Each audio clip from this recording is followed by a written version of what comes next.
Discover the incredible journey. How a simple man transformed a bike into the life-changing Harley of Maplewood. In the heart of Maplewood, Missouri, where the air was thick with the smell of gasoline and dreams, Jack's hands were always stained with grease, a badge of honor earned from years spent in the auto shop. At 42, he had the spirit of a child as he tinkered, breathing new life into rusted bikes. Every clink of metal and every peeling layer of paint told a story, a reflection of his childhood adventures, racing down hills with the wind rushing past his face and the thrill of freedom coursing through his veins. He worked hard to provide for his kids, Emily and Ben, trying to keep their laughter alive despite the shadow of a struggling town. Maplewood was teetering on the edge, crumbling like the torn shingles from many homes, the aftermath of a storm that had left emotional scars far deeper than the visible damage. The community was trapped in cycles of economic despair, dividing neighbors who once shared meals and dreams. Jack felt that loss every single day, a tightness in his chest that grew heavier with each passing moment. Then, amidst the frustration, he picked up a broken bike frame one afternoon, its metal rusted yet promising. Jack saw a possibility where others saw junk. He brought it back to life, crafting a transformation so striking, it pulsed with hope, his very own high-performance masterpiece. As the sun dipped low, he took it for a spin, the sound of wheels on pavement echoing like laughter, igniting a flicker of inspiration not just within him, but around his neighborhood. Before we continue, I need to let you know about something important that's happening. YouTube has been making changes to the system, and many people are losing notifications from channels they follow. If you're enjoying the content, hit that bell and mark all notifications so you don't miss the next videos. And if you can drop a like, it really helps me with reach. Seriously, it makes a difference. Oh, let me know in the comments where you're watching from. I'm always curious to know who's on the other side of the screen. Now let's continue. As Jack rallied the community to his cause, he organized bike repair workshops, inviting local families to fix what was broken, not just their bikes but the very fabric of their town. Children who'd lost their toy heroes found new purpose, hands smeared with grease, giving them a sense of ownership and accomplishment. It became an event, laughter echoing through the air with each triumphant cheer at a bike restored. But the road wasn't smooth. At a tense town meeting, Jack finally gathered the courage to express his vision. "We need to come together," he said, voice steady but heart racing. "I may be just a mechanic, but I know hard work and community spirit can rebuild what we've lost." His words met skepticism, fueled by the old divisions that crept in like a cold wind. Just as doubt began to take root within him, Tom stood, a local veteran whose life Jack had once saved after a motorcycle accident. "He doesn't just fix bikes," Tom declared, voice ringing with sincerity. "He fixes what we've lost." Hope surged through the murmuring crowd, but shadows of doubt still loomed large. Could one man's belief really shift the tides? Jack stared into the faces around him, the weight of their expectations growing heavier. He trembled, unsure if he could carry that load. The battle lines had been drawn, but would they be able to cross those lines? The answer danced just out of reach, hidden behind layers of fear and hope. As the tension thickened, another storm was brewing, one that could change everything for Maplewood. Would Jack's journey inspire a flicker of unity, or was he simply a whisper lost in the wind? As the town meeting erupted into murmurs, Jack felt the weight of every skeptical gaze pulling him down. Doubts clouded his mind, but then Thomas' words clung to him like a lifeline. There was a fire in Tom's eyes that ignited something deep within Jack's heart. Maybe they could turn this tide together. "Let us do something. Let us build a community again." Jack found himself shouting above the noise. Instinctively, he stepped forward, his passion spilling out in waves. "Let us hold a bike rally, a family day. We'll fix up bikes, have races, and invite everyone from Maplewood. A chance to bring it all back." He paused, searching faces illuminated by uncertainty. Would they embrace this idea with open arms or push him away into the shadows of doubt? A woman in the back stood up, her face familiar. Linda, the school librarian, who'd seen too many of her students drift away, lost in despair. "I think it's brilliant, Jack," she called out, We need something to bring us together. The kids need joy again. That spark ignited excitement, lifting the heavy atmosphere. Voices joined hers, some expressing cautious optimism, while others began to share their experiences of what they once loved about the town. As they spoke, Jack's heart raced with the rhythm of newfound determination. Could this really work? Plans for the bike rally took shape quickly. They carved out the community park, a space once alive with laughter, now a city of grass and memories. Jack envisioned the day. Kids racing their newfound bikes, neighbors reconnecting over lemonade and freshly grilled burgers. Days turned into weeks, and as the rally approached, Jack worked tirelessly. His hands ached more than ever, but with each bolt tightened and pedal fixed, hope blossomed. He even managed to convince local businesses to sponsor small prizes, drawing in coaches who could teach proper bike safety.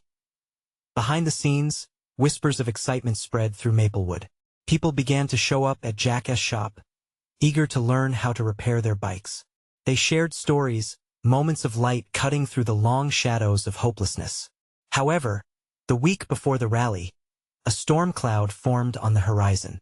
Information spread about a new factory being built just outside town. While it promised jobs, it also threatened their small-town spirit, the very essence of Maplewood. At home, Jack sat across from Emily and Ben, who were caught up in planning their race for the rally. They were bursting with ideas, their laughter ringing like wind chimes, glancing sidelong at their father, waiting for him to join their excitement. But his mind was heavy with the weight of uncertainty. What if the factory takes everyone's attention away? What if they go after the jobs and change everything we're trying to build? Jack whispered, unable to conceal his worry. Emily, wise beyond her years, looked up with insight. But Dad, connecting with people is important too. Maybe we can show them what Maplewood can be. Jack felt a tear prick at his eye. She was right. Nothing could take away the spirit they were trying to revitalize. As the rally day dawned, a buzz filled the air. But a heavier storm brewed on the horizon, one that questioned whether hope could truly overpower the allure of new beginnings. Would they come together as one community, or would the new factory drive an insurmountable wedge? With a deep breath, Jack readied for what could be the turning point in not just his life, but in the soul of Maplewood. Could they seize this moment to find unity? The answer loomed just out of reach, hidden behind the excitement of the rally day and the shadow of the factory. As the sun crested the trees, a golden light spilled across Maplewood, illuminating the hearts of its residents. Jack stood at the park entrance, taking in the sound of laughter and chatter that filled the air. Colorful banners fluttered like flags waving in celebration. Families lined the freshly set-up stands, some arranging bikes, others passing out cups of lemonade, and children darting around, each face sparkling with anticipation. But amidst this joyous scene, doubt still nagged at the corner of Jack's mind. He glanced at the horizon. The factory, looming just outside the town, felt like a ghost, the very thing that could overshadow all they had fought to revive. It was a silent reminder of what lay ahead, a challenge that could steal the joy of this moment. Tom walked up beside him, giving Jack a reassuring nod. Look at them, Jack. This is what we needed.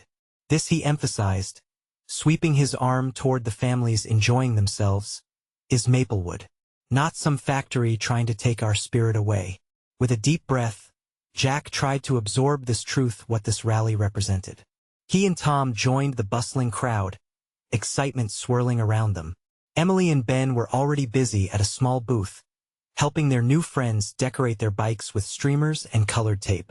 The kids had taken ownership of the day, their laughter echoing like music, a healing balm over the town's wounds.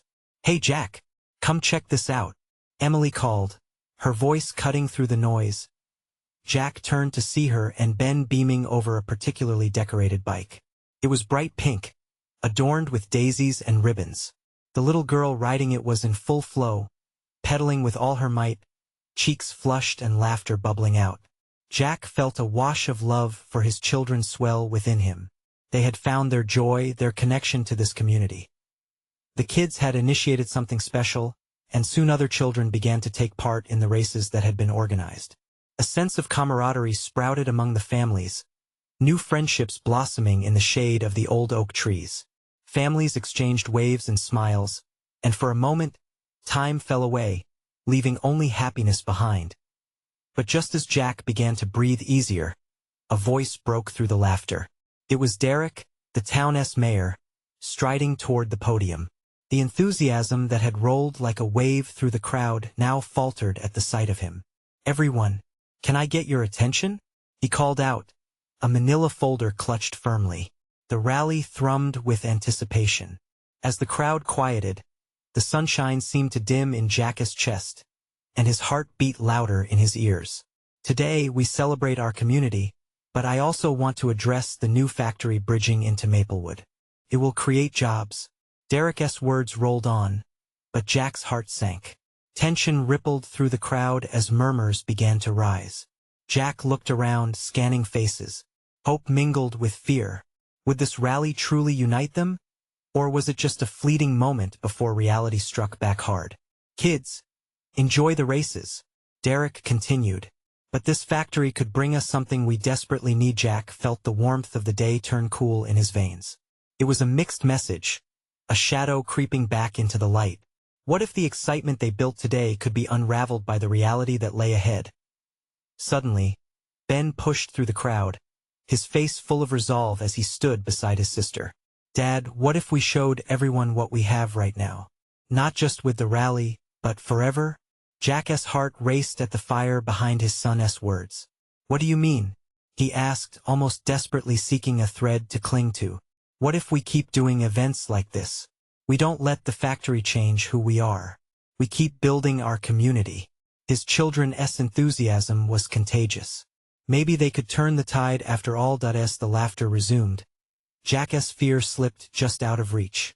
But even as hope flickered, unease gripped him tighter than before. The storm of uncertainty loomed above him. Could they truly protect the spirit of Maplewood amidst the noise of progress? With the rally's energy crackling around him, Jack wondered if they could shift the momentum of their own narrative. Could they make the choice between fighting against change or embracing it as they forged their own path? The question echoed in his heart, refusing to let go. Jack watched as the festive atmosphere began to return, tension ebbing like a receding tide. Laughter danced around him, softening the edges of his worry. He turned to his children, their eager faces alight with determination. Their hope ignited something deep within him, an ember of possibility. "Okay, let us do it," Jack declared, the words spilling out before he could second-guess them. Emily and Ben exchanged excited glances, nodding eagerly at their father's enthusiastic response. "But we need a plan," Jack added, the weight of the moment settling in. They couldn't simply wish things to remain unchanged. They needed to take action. "Let us gather ideas, activities, anything that can keep the community alive and thriving, right?" Emily chirped, her voice brimming with excitement. "We can have bike races all summer long, community picnics, maybe even a talent show. And what about a harvest festival?" Ben chimed in, his eyes alight with visions of pumpkins and hayrides. As their ideas flowed, Jack felt a swell of hope rise. Their enthusiasm was infectious, and he too began to envision a summer filled with laughter and connection, a way to combat the chilling shadow of the factory looming just beyond Maplewood. "Maybe we can get local businesses involved," Jack suggested. "They could sponsor events, show that they care about the community." Words of agreement rippled between the siblings. The energy shifted around them as families began gathering again, sensing a new current of determination. Jack realized it wasn't just about the kids. It was about everyone taking part. Soon, a group of parents approached, eager to join. Jack, Emily, and Ben shared their ideas, each suggestion added to a growing list. There was a spark in the air, a sense of unity forming among the townsfolk. Suddenly, a voice called from the crowd. It was Doris, the town librarian, known for her relentless spirit. "What if we organize a book fair, too? We can celebrate literacy and creativity. And remember the baking contest we had last year?" Another woman waved with enthusiasm. "Everyone loves a competition, maybe we can bring that back." Jack watched as the excitement swirled like a cyclone, carrying everyone along in its wake. Each person added to the momentum, their fears momentarily eclipsed by laughter and shared vision. But even in the midst of collective joy, Jack couldn't shake the nagging thought of the factory. What would happen when the novelty faded? Would they have the strength to carry on with this newfound bond? Dad? Ben tugged at Jack's sleeve. What if we made it clear that Maplewood is about us, our community, our lives? What if we built a wall of support around each other?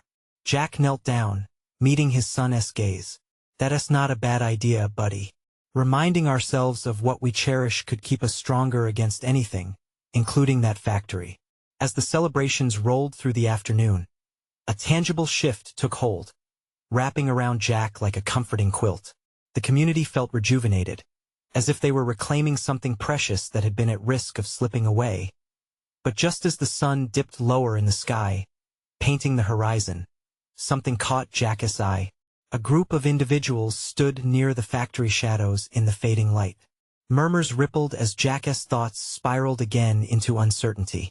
The reality of their fight was far from settled, and the looming specter of change still lay ahead.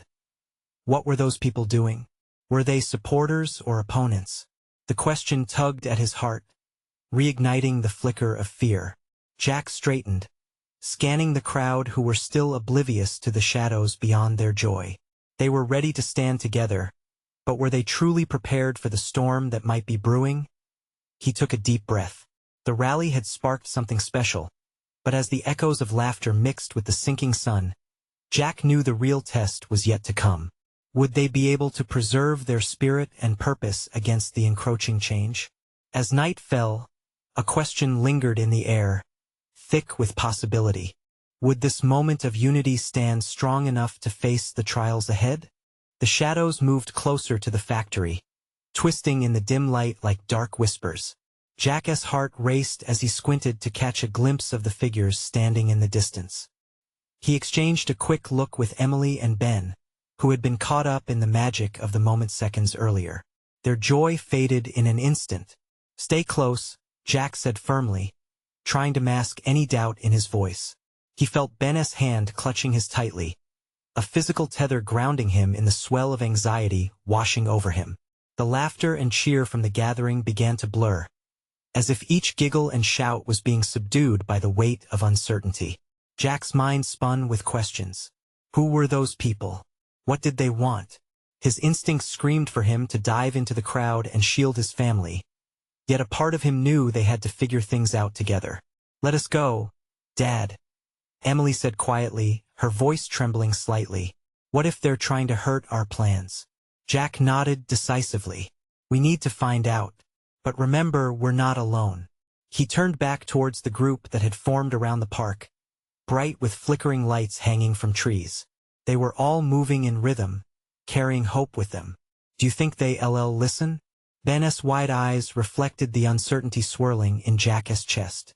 "We have to believe they will," Jack said, a sense of determination breaking through the fear, echoing the spirit they had ignited just moments ago. "We have to show them what keeps Maplewood alive. Let us not let those shadows steal our light." As they approached the edge of the gathering, Jack noticed more townspeople had started to gather, drawn by curiosity, concern, and a flicker of fear. Conversations swirled among them, and Jack felt the energy shift again. People were casting glances towards the factory, commingling apprehension with their buoyant spirit from earlier in the day. "Everyone," Jack called out, the strength in his voice making its way through the hum, reaching the gathered faces. "We need to remember what we stood for just a short while ago. We are Maplewood." Slowly but surely, heads turned in his direction. Families moved closer, forming a circle around him and his children. Jack seized the moment. "We can't let anything divide us, not even the uncertainty of what's happening over there. We need to band together, to support each other like Ben said." A woman near the front, an older neighbor known for her soda shop, stepped forward. "But what if they're here to shut us down?" she asked, a mix of fear and desperation in her voice. "Then we show them what we're made of," Jack replied, feeling emboldened by his own words. "We can plan events, gather our voices in unity. Let them see we're doing more than just surviving, we're living. There was a murmur of agreement, an undercurrent of strength igniting in the crowd. Jack's heart soared as he scanned their faces. He saw determination beginning to light those familiar eyes. Suddenly, the figures by the factory started to move. A shine of flashlights cut through the dark. The crowd hesitated, fearing the night might pull them apart. But Jack stood firm, holding his children's hands in his, steadying their uncertainty. "What are we going to do?" Emily asked, a slight tremor betraying her bravery. Jack swallowed hard. "We stand together. Whatever happens, we face it united." As the flicker of the lights drew nearer, the weight of the moment crashed down. Jack's mind raced with possibilities. Were they confronting a new threat, or perhaps a means to gain understanding? The feeling of dread mixed with hope, an unraveling of energy crackling in the air around them. The next turn of events could sway their movement against the factory, or dismantle it altogether. With resolve hardening in their hearts, Jack breathed deeply and prepared himself for whatever came next. Was this about to be a moment of reckoning, or a chance to redefine their future? The night held its breath as darkness drew near. The figures moved closer, their flashlights sweeping across the ground, illuminating anxious faces in the crowd. Jack's grip on Emily and Ben tightened. The fear wrapped around them like a thick fog. As the figures approached, the vibrancy of the gathering faded, leaving only the flickering lights and the collective breathlessness of anticipation. "Stay behind me," Jack whispered, protective instincts kicking in. He noticed the murmur speculations of who these newcomers were and what they wanted. They had all come together to celebrate, to stand against the shadows, and now confusion hovered over the community like a storm cloud. Jack could see 5 figures now, their silhouettes sharp against the diffuse light. They paused, scanning the crowd, their beams landing on Jack. He felt exposed under their gaze, but he stood tall, refusing to retreat. He could hear Ben's quick breaths, tiny gasps pooling his anxiety. One of the figures stepped forward. The light revealed a man with silver hair, wearing a worn leather jacket. "We're not here to cause trouble," he called out, his voice surprisingly steady. "We're from the old factory." A ripple of reaction spread through the crowd. Jack caught sight of Emily biting her lip. He could see she was afraid, but he could also sense her bravery flickering beneath the surface. "What do you want?" Jack demanded, his voice echoing in the night air. He took a step forward, projecting confidence despite the pounding of his heart. "We want to talk," the man replied, raising his hands in a peaceful gesture. "We understand you're trying to preserve this community. We want to help, not hinder." "Help?" someone shouted from the crowd. "How can we trust you?" The skepticism was palpable, hanging thick between them. Jack turned to face the crowd, once again feeling the weight of their uncertain gazes. "What if this is a chance?" he said, his voice rising. "What if they really want to listen? We can't shut each other out because of fear." Ben nodded beside him, his expression a mix of hesitance and hope. Jack could feel the warmth of his son's small hand tightening around his own. The man stepped closer, the beam of his flashlight illuminating the words on his jacket. "Maplewood Power Collective. We come from a place of understanding. We all want what's best for Maplewood. The factory means more than just a piece of land, it symbolizes our history, our community." Another figure beside him, a woman with a kind face, spoke up. "We believe the factory can provide jobs and energy without destroying the heart of this town. We want to partner with you. Together, we can find a way to revitalize our home without losing its spirit." The crowd murmured again, this time a blend of doubt and curiosity. Jack could see the hope stirring in the eyes around him. "What do you say?" the silver-haired man continued, glancing at the uneasy faces of the townsfolk. "Let us talk. Let us see if we can find common ground." Jack felt a rush of conflicting emotions. Was this a trick? Or could this truly be the beginning of a fruitful conversation? "All right," he said finally, swallowing the knot in his throat. "Let us talk." The decision felt monumental as he stepped aside, allowing the figures to enter the circle of light, the weight of their stories hanging in the air. As Jack looked at his children, uncertainty marked their faces, but a flicker of excitement began to shine through. He hoped this moment could unlock new possibilities, new connections. But in his heart lingered an uneasy question. Were they stepping into a new dawn, or were they unknowingly walking into deeper shadows? The night still held its breath, and the tension remained thick as they began to share their intertwined hopes for Maplewood. What truths would be revealed through their words? Jack held his breath as the tension hung in the air, thickening with every moment. The crowd side-eyed each other, trying to gauge the sincerity behind the visitors' claims. Each flicker of light from the newcomers' flashlights seemed to catch a glimmer of hope, as well as doubt. In the eyes of his neighbors, the silver-haired man took a step closer, his voice ringing out like a bell amid the whispers. "I understand your hesitations," he said, "but we are here because we believe there can be a balance. The factory could mean new jobs, opportunities, and a brighter future. We can't ignore what it could bring to Maplewood." Jack's heart raced. He glanced at Emily, whose wide eyes reflected the conflicting emotions swirling around them. Hope began tugging at his mind, but fear tethered him to doubt. He remembered stories from the past, where well-meaning offers turned into regret and desolation. Suddenly, Ben piped up, his voice small but strong. "Can we really trust them?" The crowd quieted, turning their gaze to Jack, waiting for a response. Ben's innocent question sparked murmurs again. It was a question that lingered in Jack's mind too. "We have to start somewhere," Jack finally said, his voice trembling but resolute. "Maybe they have something important to say, but we need to be careful. We need to protect what makes our community special." The woman beside the silver-haired man stepped forward, lighting up the stage with a welcoming smile. "My name is Clara," she said, her tone warm. "We understand that trust must be earned. Our team is not here to take from you. We want a partnership where every voice is heard, including yours." A ripple of curiosity spread through the crowd, edging them closer together. Jack felt the weight of the moment. The cautious smiles around him felt like the beginning of a fragile thread, weaving the community into something new. "Let us start with how you envision this partnership," someone from the crowd shouted, breaking the ice. "What would it look like?" "We want to hear your ideas," Clara replied, her voice filling the silence. "We invite you to participate in what we're planning. We believe in transparency. Let us bridge the gap together." Conversations sparked like firecrackers across the gathering. Old neighbors could finally share their experiences with the factory's past while new voices chimed in about future possibilities. Jack felt a tangible shift. The air became lighter, laughter echoed, and hope began to bloom between the shadows. He glanced down at Ben and Emily. Their expressions had transformed.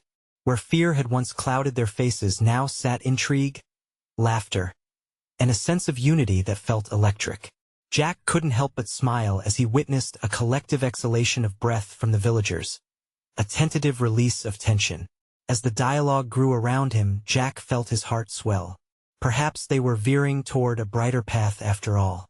But threaded through this excitement lingered the haunting question: were they building a bridge or setting themselves up for folly? As they traded their stories, Jack vowed to keep a keen eye on the silver-haired man and Clara.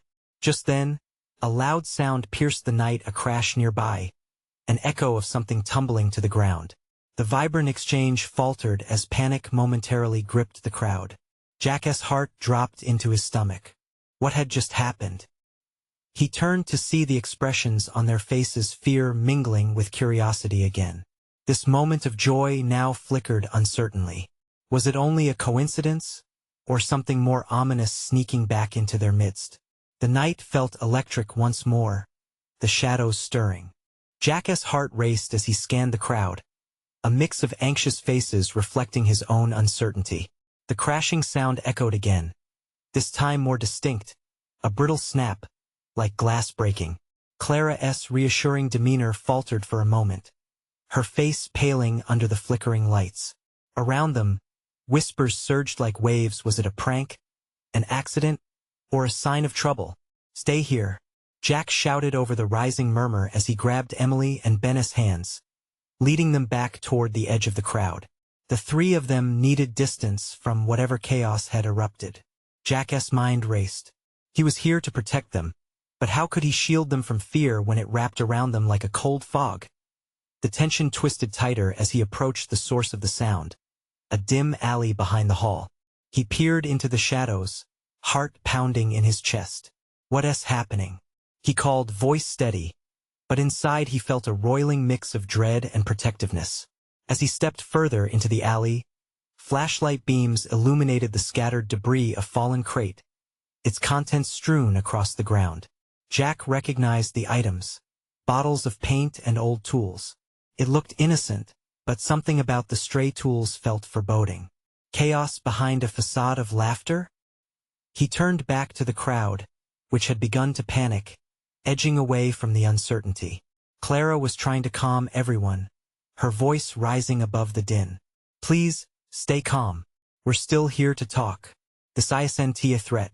But Jack could see the doubt pooling in their eyes, the joy of hope dimming under the weight of fear. Jack ran to meet them, words ready to spill from his lips, but then he noticed Ben clinging to Emily, his eyes wide with fright. Jack knelt down to the boy's level, searching for his courage. Hey buddy, it's okay. You're safe with us. Just keep close.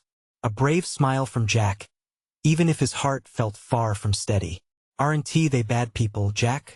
Ben squeaked, voice tremulous. What if they want to hurt us? No, they're not bad. Not yet, at least, Jack replied, keeping his voice low and calm. But we'll figure this out together. Trust me. He glanced back at the alley, tempted to explore further, but the crowd's uncertainty pulled him back. Then, Clara raised her hands, demanding silence. Everyone, please listen to me. The crowd quieted, curiosity creeping back after the initial shock. Accidents happen, and we assure you we're not here to bring any harm. But every eye still showed doubt. Jack felt a pang of guilt. He had wanted to encourage unity, but now the very foundation of their hope was in jeopardy. Could he still lead them toward a new beginning despite this unforeseen challenge? Just as the crowd seemed to settle, a voice from deep in the shadows interrupted. You think you can just waltz in here and take what isn't yours? This is our home. The voice belonged to a local, someone from the edges of the crowd he'd seen in passing. That old familiar anger boiled back to the surface. Tension soared as Clara's face turned pale again.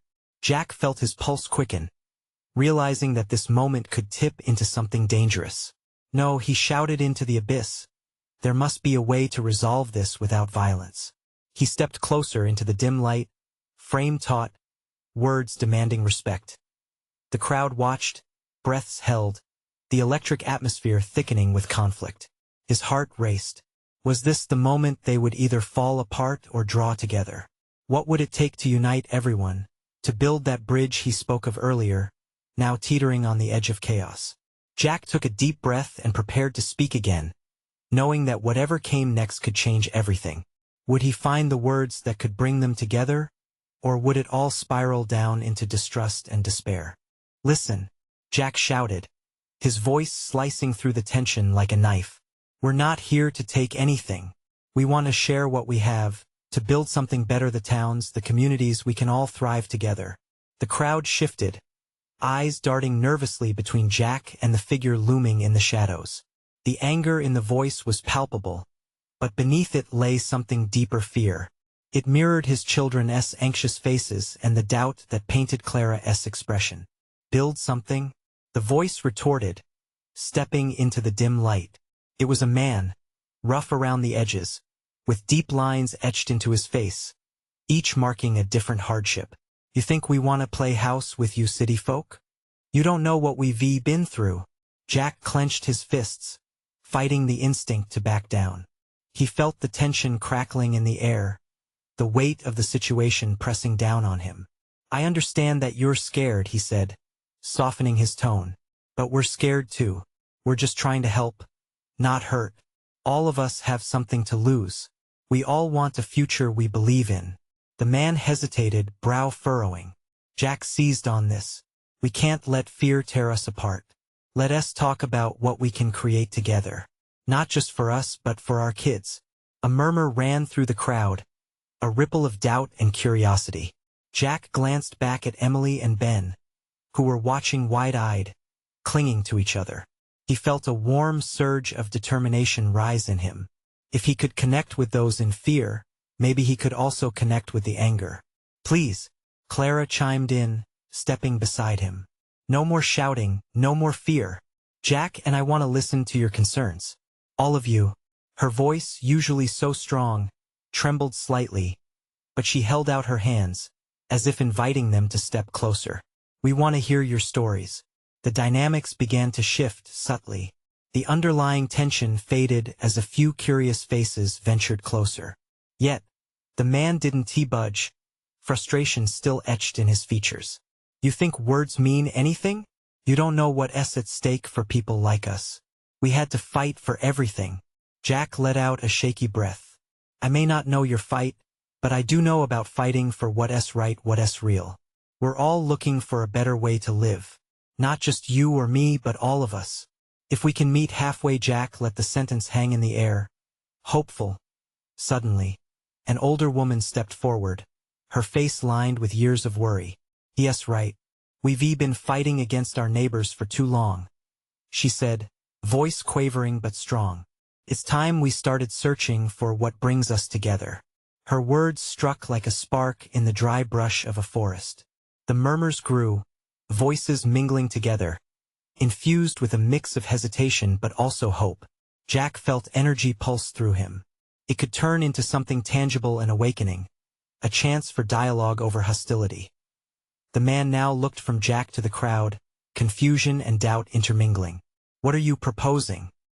he finally asked, voice dimming. Jack stepped forward, his heart thudding relentlessly in his chest. "Community meeting. A chance to talk it out, to lay our cards on the table. We face this together, not against one another." His voice was firm now, ignited with passion. "Together," the man repeated, the weight of the word hanging between them like a thread ready to snap. Could this be the moment everything changed? The line separating them from a future of shared understanding flickered brightly in the uncertainty of night. Jack's heart raced as he looked into the sea of faces. Were they finally ready to mend the rifts? Just then, a sudden commotion erupted to the left, drawing frantic glances toward a figure moving through the crowd. Jack's stomach dropped. "What now?" he whispered, feeling the rippling tension wash back over the gathering. Fear surged once more as the shadows danced, and Jack knew this fragile moment of unity might hang in the balance. What could this new threat unleash? The figure moved closer, his outline becoming clearer in the sudden glow of headlights from a passing car. Jack's heart raced, and a hush fell over the crowd. It was Derek, the mayor, striding forward with an intensity that pulled everyone's attention. "What's going on here?" he demanded, his voice echoing through the park. The earlier tension hung thick in the air, and Jack's stomach churned with worry. "Derek," someone called, and voices began overlapping with a blend of confusion, concern, and frustration. "We're trying to talk. We need to understand what's happening." Jack stepped forward, holding tightly onto Emily and Ben. He felt the grip of fear tightening, but an ember of determination sparked within him. "Derek, we're here to build a bridge, not a battleground. To share our hopes, instead of our fears." Derek eyed him, brow furrowed. "A bridge? You're talking about the factory?" "Yes," Jack replied, feeling the energy in the crowd shift ever so slightly.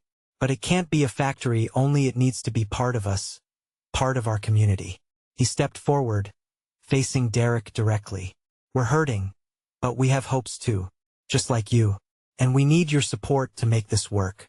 The murmurs began again, echoing through the crowd, voices lifting in a chorus of uncertainty and curiosity.